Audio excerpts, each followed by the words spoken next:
So I've just arrived at my local Wilko's, see if there's any retail bargains. Now the one local to me is one of the ones on the closure list, so that is definitely going to be closing down. If anyone doesn't know, a few of the Wilko stores have been saved, so they're going to be staying open. So whether they'll be selling stock off or as much stock off, I don't know, but certainly the ones that are on the closure list are going to be doing a complete closure, a complete sell-off of all the stock in the stores. So my local one is on the list, so let's get into it and let's see what we can find.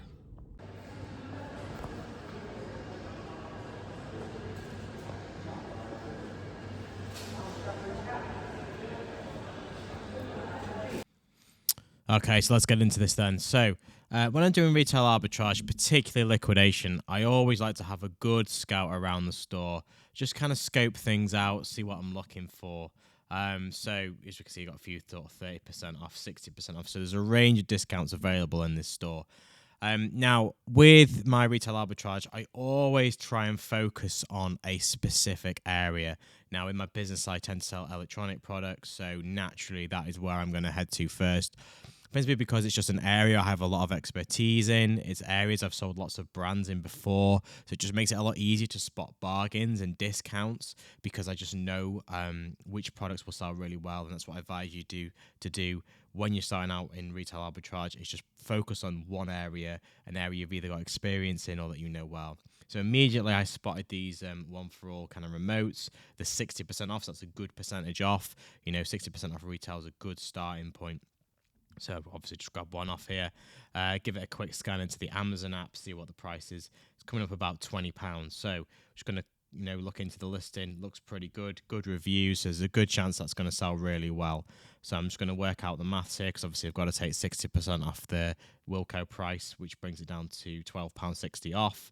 Off £21, which makes it £8.40. So that's a really good starting point. £8.40 into £20. That's a decent profitable product. So I'm going to grab a few of those while I'm here.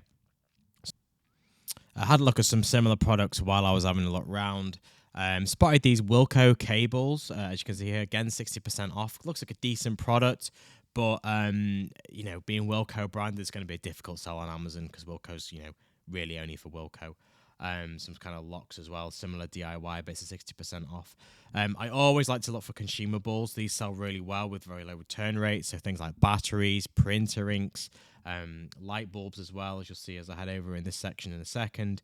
These are all really good kind of consumable products that sell really well. So these master plug extension leads really caught my eye as well. £20 price point, which is a really decent starting price point. It's not too cheap. Decent item here. I know the brand. I've sold it in the past. So I had a quick scan of these into Amazon. Again, 60% off. So we just scan them in here. Listing, really, really good listing. Lots of reviews. Pretty solid product as well. £21. Wilko's got it marked up at £20 with similar discount to before, 60%. So we're going to be paying about £8.40. So we know that's a bit of a winning product as well from a margin perspective, at least 50% margin in that after fees. So that's a really, really solid product. Light bulbs, really good consumable items. Unfortunately, a lot were all Wilko branded, which is disappointing. So I don't really tend to pick up Wilko own branded stuff. Tend to go for more of the bigger brands because they're a little bit difficult to sell Wilko own brands. Headed round to some more of the higher electrical stuff. So Russell Hobbs, kettles, toasters. Again, this is very much my core market. Air fryers, again, really, really high in demand products. But unfortunately, they only had 30% off. So it's a bit of a disappointment. It's not really going to make much sense. 30% off retail, not really going to be very competitive on Amazon with much left over. Didn't even bother scanning them in. What I will do is I'll keep an eye on them. I'll pop back in the future and see what kind of markup we can make when the discounts go down to sort of 60%, 70%, as they will do in the future. Homewares, again, not really my kind of thing, but definitely some money to be made in some of the homewares if that's your kind of target market. Really, really strong market, I think, for most sellers online is the health and beauty section.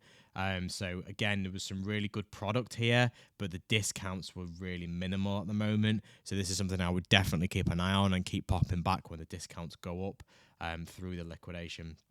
So Oral-B toothbrush heads, had a quick scan of these. Just to see what the prices were online. As expected, they were £5.95, so only 30% off. Doesn't really make a great product, but I do know that this is a really, really good seller, so this is well worth looking at something in the future going forwards here. Also had a quick scan of these electric toothbrushes. Again, very much my core market. Came up at £7.99. So yeah, really, really strong product. But unfortunately, at 30% off retail, it's just not something that's good enough for me. So I'm just going to grab these few master plug bits and the remote controls for today. And then I'm definitely going to be keeping an eye on this liquidation. So I've just got back, some really good deals in there, a few little bits of stock, definitely quite a few pounds worth of profit to be made there. There's a few things as well I'm going to pop back for. So typically as the time goes down, the discounts get higher. So when you're doing these kind of liquidation deals, it's all about the timing. So not being too late that all the stock is gone, but then also not being too early. People often think going the last day is the best time to go, but usually by the last day a lot of the stock is sold. So you want to kind of keep an eye out on the deals. There's a few of the health and beauty products that when they went sort of 50-60% would make a good product to buy and sell on Amazon, but at 30%, which they are at the moment, it's not quite there. This particular store I believe is closing on the 12th, so there's 5 days left, which means, you know, they're probably going to be going up to sort of 50% in the next 2 days, following on to 70-80% before the last few days, depending on how much stock's left. As you saw from the video, there's not a huge amount of stock, so this is a good example of one where you should, you know, when you go in and you should gauge how much stock's in a store. If a store is ram jammed, then there's a good chance that towards the end of it they're not going to have sold it all, and going towards the end is going to be the best time. If there's not that much stuff left, then you want to be going slightly earlier, so you want to be going 2 days before, maybe a day before, making sure that you actually get the stock at the best price, because there's no point getting something at 80% off if there's nothing left. You know, you don't want to wait too late. So as long as you can make a good profit margin out of something on sort of 60-70%, then definitely that's what you want to go for. Just a thing as well with these kind of in-store deals, what they do is they always put the prices up to full retail, so it's a bit deceptive when they say it's sort of 60% off. You think, oh, it's 60% off the price that Wilko last sold it at. No, that's not correct. They actually they put it, so if something would say it was sold for $9.99, that's kind of the average selling price, but the RRP is $14.99. When these kind of liquidation things happen, Wilko's is going to rack that price right up to $14.99, and then they're going to take 60% off the $14.99 price. So you need to make sure that these deals are actually good. A lot of products, you know, where they're close to RRP, particularly on the beauty side, where you don't really see much big discounts, they can really work. And as you saw, a lot of the tech products that I scanned and picked up, they had 60% off already, so they probably would go 70-80% anyway. And as you could see, the RRP on the product, Wilko was selling it for 21, and the Amazon was 19.99, so there's only £1 difference in the retail price. So that is a really good little product to pick up there, you know, something you can really make a few pounds on. Other things, you know, where the retail is really high, but then the actual selling price is a lot lower, you're going to struggle to make anything on them until the discounts sort of go 60 plus. Then you can usually clean up on them. They'll be the last few days. Also, if you're not really that bothered about, you know, getting the best stock, if you go on the last day, they may even go to 90% off the price. So you're not going to get a lot of stock, you're not going to be filling a van, but you can get some real bargains. It's probably going to be sort of 1s and 2s, maybe 3 or 4 of what's left over. So on the last day, or the last day before the last day, you can get some real amazing bargains, some massive profits, but just be aware that the quantity is going to be a lot lower. So if you're happy sourcing 1s and 2s at 90% off, then get yourself there the last day.